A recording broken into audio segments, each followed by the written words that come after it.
couch burst. Everyone stood in silence. From under the ceremonial cloak, embroidered with golden crosses, something murky yellow flowed out, then something red and thick.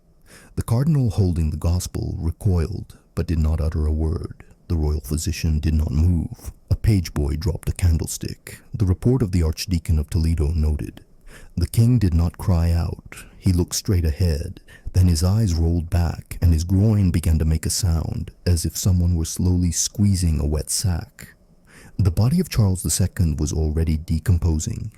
3 people knew this: the court surgeon Fuentes, the chamberlain de Solano, and the guard of the Sisters of Mercy. The rest either did not suspect anything or pretended not to. The coronation itself was an attempt to save the face of a dynasty that had already turned to meat. It all began in September. Officially, it was a slight fever. Unofficially, it was intestinal failure. People first started talking about it after the liturgy in El Escorial, when the king was unable to get up from his chair. He had to be carried out. At the same time, the first spots appeared on the inside of his thighs, dark and shiny. "The skin feels like a warm candle," wrote the chamberlain. Within a day, they began to ooze. There was a smell of swelling.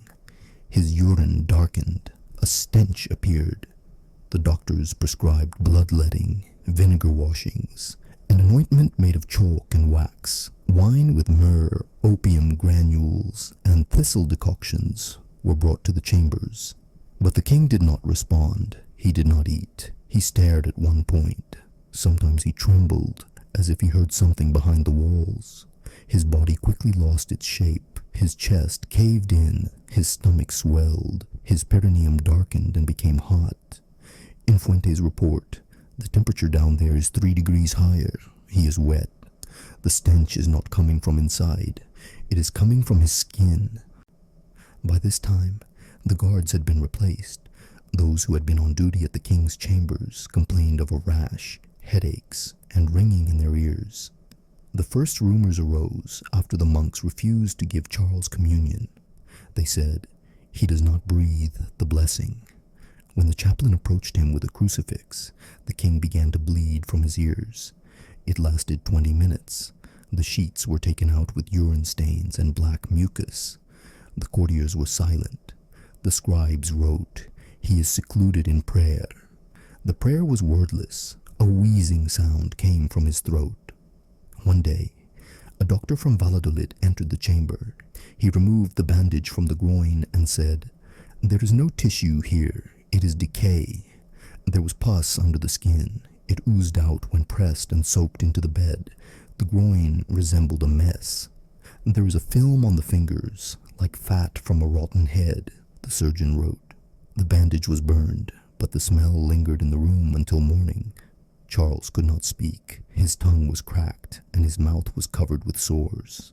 He moved his lips, and saliva dripped down his neck. The doctors argued it was a virus, the evil eye, the legacy of Philip II. Some servants whispered, "He is being punished." Rumors spread through the corridors. "He is rotting because the throne is cursed." Meanwhile, preparations for the coronation began. Cardinal Oviedo insisted, "The people must see that he is alive." He was supported by the king's cousin, Don Garcia, who insisted, "If we do not perform the ceremony, rumors will fill the palaces." No one dared to say that the body was no longer breathing, or that it was breathing with something else. By November, a sore had opened on Charles's left buttock. A larva emerged from it. A court monk said he saw it crawling toward the Golden Cross. When he tried to crush it, it disappeared. Later, the valet's report stated, "Worms are coming out of the body. We cannot close the bandage. It becomes slippery." This was 8 days before the ceremony. On the night before the coronation, he lay motionless. A gurgling sound could be heard coming from his stomach. The bandages were changed every 3 hours. When they were not changed once, fluid leaked through the mattress. The chamberlain recorded, "The flesh under the bandage is like wet dough. If you touch it, it is soft, with hard patches." The doctors argued, was it decay or transformation?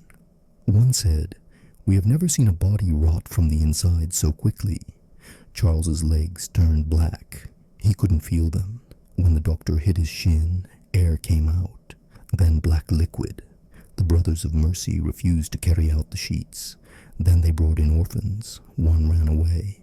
The second wet himself. The third died 3 days later. The hospital record reads, the body stank even in the room opposite. And yet the coronation took place. The king was seated in a chair. Beneath him was a layer of iron plates to support his pelvis. His legs were on a stretcher. His body was dressed in ceremonial robes. His eyes were painted, his lips smeared with wine. He was wheeled out to the ringing of bells. The crowd shouted, the candles smoked, the choir sang. He sat, but in his groin something was already stirring. The cardinal held the crown over his head. A servant brought it closer, and at that moment there was a crackling sound under the cloak. An intestine burst out of his groin, then another. They were not holes, but as if boiled, covered with pus. Then there was a sound like a liver bursting, then a rattle and a stench described as honey mixed with dead fish. Slime flowed from the hem of his robe. The cardinal covered his face. People recoiled. One of the pages cried out, "It's moving!" The body was not lifted. It was carried away to the singing of a choir. The chamber was cleaned for 2 days. The priest who performed the ceremony fell ill. He developed ulcers on his legs. His tongue turned black. 4 days later, he died. The chamberlain recorded, "The king did not die, he bled to death."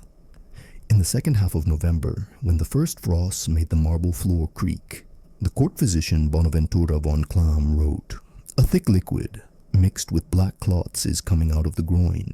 His body temperature is unstable. His forehead is cold, but between his legs and lower abdomen there is a feeling of heat, as if there is decay under the skin." This was on the 3rd day after Charles' coronation. The solemn liturgy ended early. The king staggered at the altar and had to be supported under his arms. The priests were silent. One of them later admitted, "I smelled something that was neither wax nor blood. It was death, but warm, still moving." By morning, his condition had worsened. The sheets on which Charles lay had to be changed twice during the night. They became damp, gray, and in places covered with spots of mucus. When changing the sheets, the court servants noticed a strange feature. The skin on the lower abdomen seemed to be detached from the flesh, with a soft, loose space underneath. When the servant Dominic tried to turn the monarch over, he screamed, but not with his voice, with his throat, with a wheeze, as if hot vomit was coming out with the air. A dark liquid, mixed with white lumps, gushed from his lips. Later, Dr. von Clam wrote in his report, "There is probably tissue decay under the skin without external damage. This has been observed in cases of plague, but here it is a different form. The intestines are probably partially decomposed, but externally the anus and groin area show no signs of rupture. There is only a faint but persistent smell of hydrogen sulfide and sour milk." From that moment on, access to the monarch was restricted. Only 2 people were allowed into his chambers, Chamberlain von Hoff and Brother Norbert, a mute monk trained in caring for the terminally ill. The rest, even the cardinals, could only see the king through a veil or an open door. Chancellor Lobkowitz noted in a private memo, "Every time the sheet is lifted, I feel as if a spirit is coming out from inside. Not a smell, but a spirit, damp, sticky, with breath." In the second week of December, what the doctors feared began. Movements began to appear under the skin in the lower abdomen. At first, they were barely noticeable, like convulsions, then clear pulsations. One night, Brother Norbert noticed that when he examined the king, a white thread, like a tendon, appeared from the navel area. But when touched, it twisted and retracted. The next morning, larvae were found in his night urine, alive and moving. A medical council was convened in secret. Cardinal Wittelsbach, who was present at the meeting, insisted on immediate opening of the abscess, but the Archbishop of Toledo forbade it. The body of the Anointed One cannot be cut. Its decomposition is a test, not a reason for surgery. It was decided to use an ancient method of smoking out evil spirits. Censers with hot resin were brought into the chambers. The floor was sprinkled with ashes, and prayers for the expulsion of the unclean were read 3 times a day. Charles hardly spoke. He only moaned. Sometimes he pulled his lips toward the icons, but they did not let him touch them. From a letter from the priest Di Luca. His lips are cracked, his tongue is black, but he whispers. When we lean over, we hear words, but we do not recognize them. It is not Latin, it is not a language at all. His groin area began to swell. A liquid, resembling a mixture of pus and oil, oozed through the gauze. It was sticky and left marks on the floor. One of the apothecary's apprentices added a pinch of salt to the liquid, and it began to bubble like hot fat. After that, he vomited right there in the room.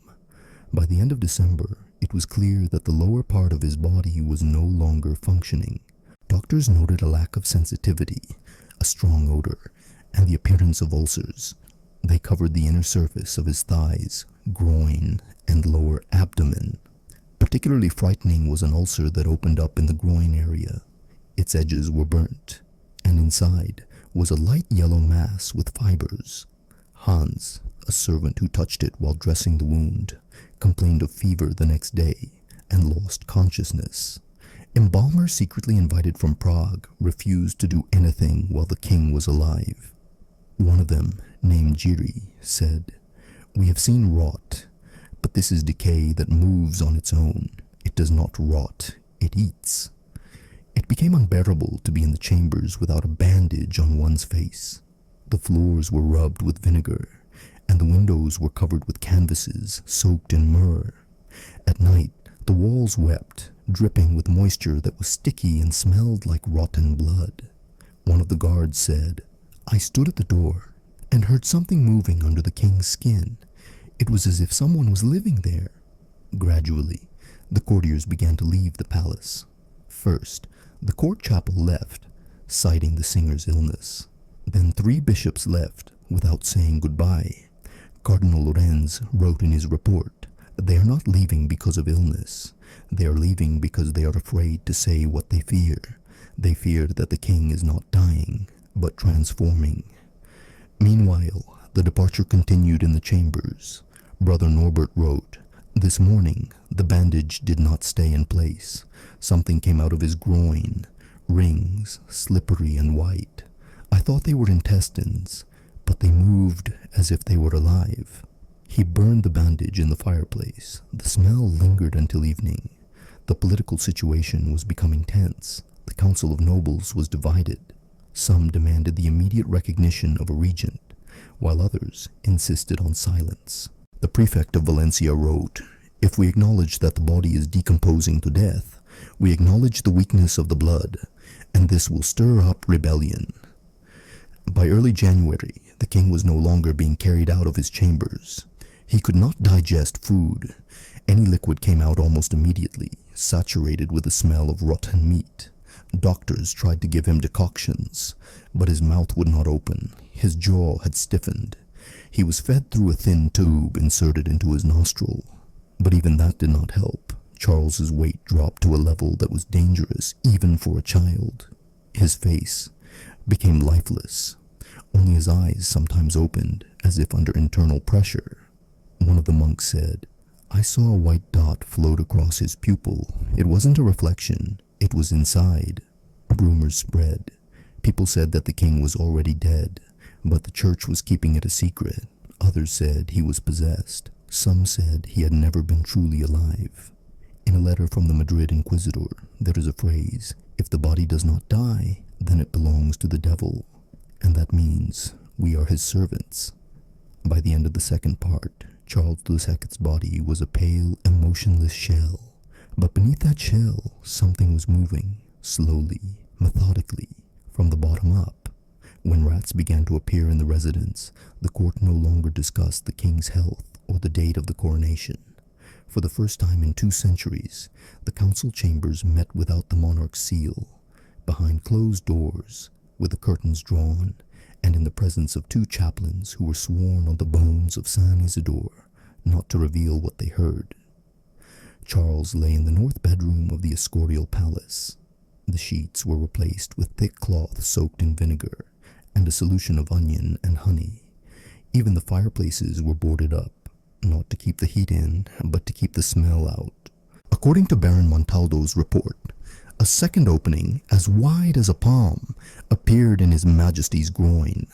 Layers of yellowish-brown fluid are oozing out of it, smelling of rotten fish and an old barn. According to Louise, a servant, it's not bleeding. It's dripping constantly, even when he's asleep. We can no longer turn him over. He is fused to the bed. Every day, a new cloth was placed under him, and every evening the burnt rags were taken outside the monastery walls, where they were burned under the supervision of the royal chaplains. On the 12th day, after the ulcer appeared, the body began to change color. First, the chest area, spots like wine, then the abdomen, blue and yellow stripes, as if struck by lightning. Surgeon Gerardo described it. I saw for the first time that the skin cracked on its own without being cut, like old parchment, first in the groin, then on the sides. We tried to rub it with a mixture of pork fat and lemon balm, but the skin peeled off along with the ointment. Cardinal Prado insisted on a second ordination, claiming that the decomposition was a sign of spiritual rejection. He was removed, but his room in the south wing remained. 3 days later, Prado disappeared, and a piece of skin with the imprint of a hand was found in his bed. Officially, he went on a pilgrimage. There is no mention of this in the chronicles. Charles hardly spoke. Sometimes he moved his lips, sometimes his eyes opened, but his gaze was unfocused. His servant Abel described him. It's as if he can hear. When I said the name of the Virgin, his fingers twitched. When I said worms, they clenched. Father Trujillo, who was allowed to give him his last rites, came out pale and vomiting on his cassock. He claimed, "What is there is not a spirit. It is flesh that whispers." He was isolated. 2 days later, he died of suffocation. The diagnosis was airway obstruction by a clot of mucus. At the autopsy, fragments of dark matter were found in his throat. It felt like boiled liver, but without smell. Meanwhile, rumors intensified in the palace. Servants did not come closer than 2 meters. Trays of food were left in the hallway. All the walls of the chambers were covered with fresh cloth, but in the morning there were damp spots on it.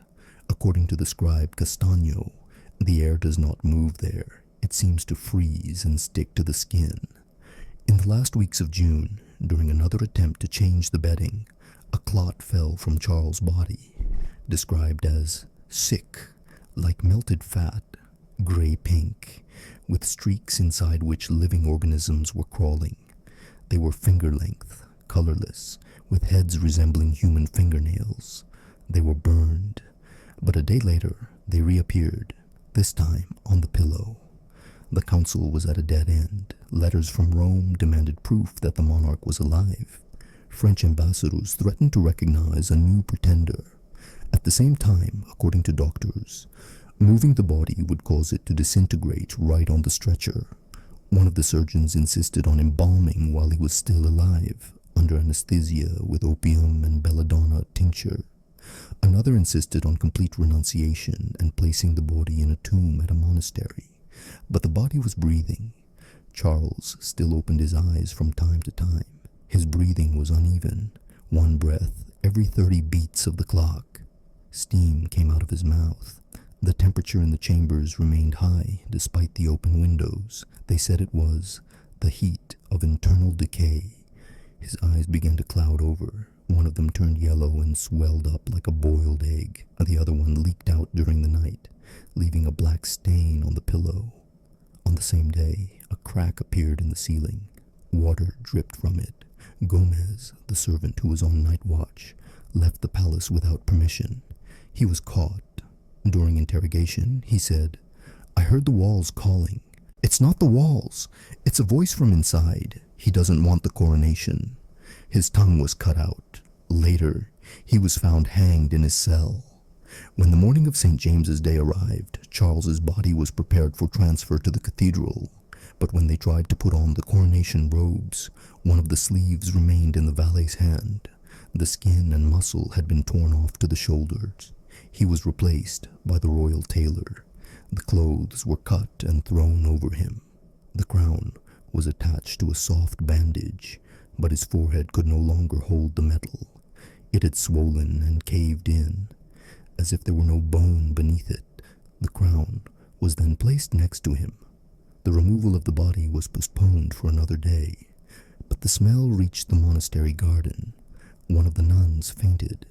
Witnesses claimed that the ground was covered with a film, as if a meteor had fallen.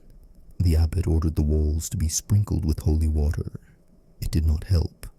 On the night before the removal, Charles' body began to move, not by itself.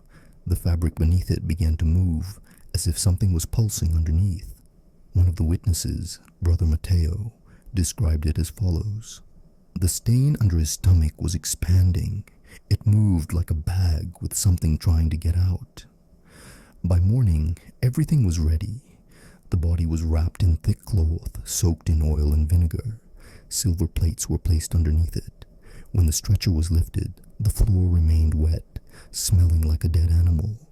The people were silent. The monks walked in front, followed by the cardinals. At the very end were 4 servants with their faces covered with scarves. Charles II of Habsburg was carried out of his chambers into the marble courtyard.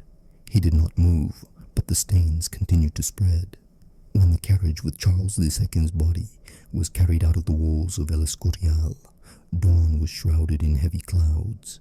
Black ribbons hung from the carriage, but even they could not hide the dried stains on the cloth in which the body was wrapped.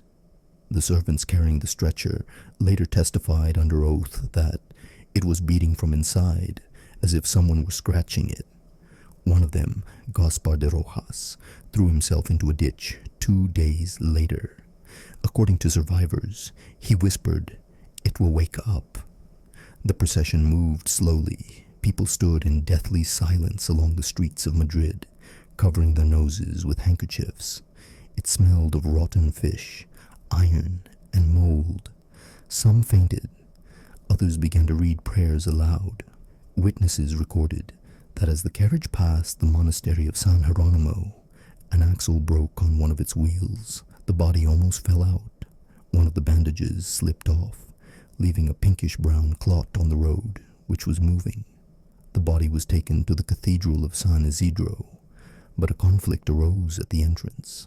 The canons refused to allow the remains inside until it was proven that there was no contagion or evil spirit inside. Cardinal Melchior shouted that he is still a monarch, not an animal. In the end, the coffin was carried into the crypt, where the candles began to go out one after another. The guard was doubled. The next day, it was decided to perform a ritual washing. When the wrappings were opened, doctors discovered that the abdomen had completely burst open. The groin wound had tripled in size, and the surrounding tissue had turned dark green. Inside, there was nothing intact.